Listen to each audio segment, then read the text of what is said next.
বংগত নিৰ্মাণ হ'ব জুবিনৰ চিনেমা। নাম হ'ব লাভ ইউ জুবিন দা। শুনিবলৈ পাব অসমীয়া বঙালী ভাষাত মুক্তি নোপোৱা জুবিন গাৰ্গৰ দুটা গীত। এগৰাকী সংগ্ৰামী শিল্পীৰ সংগীত চৰ্চাৰ অপ্ৰত্যাশিত অভিজ্ঞতাৰ কাহিনী।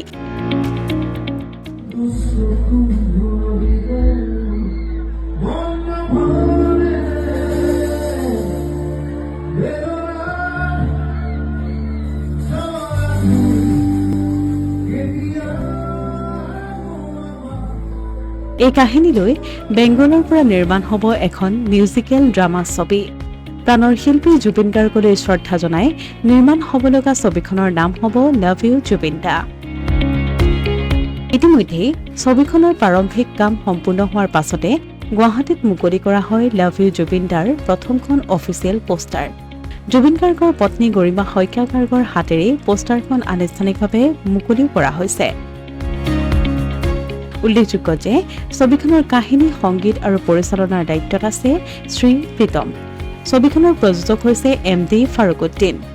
Gifts media and production private limited আৰু বৰ্ষা মুভিজৰ বেনাৰত নিৰ্মাণ কৰি থকা হৈছে লাভ ইউ জুবিন দা। পৰিচালক শ্ৰী প্ৰীতমে জনোৱা অনুসৰি নিৰ্মীয়মান ছবিখন 3টা ভাষাত মুক্তি দিয়া হ'ব: অসমীয়া, বঙালী আৰু হিন্দী। আনহাতে এই ছবিখনত আগেয়ে মুক্তি নোপোৱা জুবিন গাৰ্গৰ দুটা গীত থাকিব। ইয়াৰ এটা অসমীয়া আৰু আনটো বঙালী ভাষাৰ। উল্লেখযোগ্য যে এই ছবিখনৰ জৰিয়তে অভিনেত্ৰী বৰ্ষা সেনগুপ্তাই নায়িকা হিচাপে চলচ্চিত্ৰ জগতত ভুমুকি মাৰিব। একেদৰে মূল চৰিত্ৰত অভিনয় কৰিব নায়ক ইকবাল।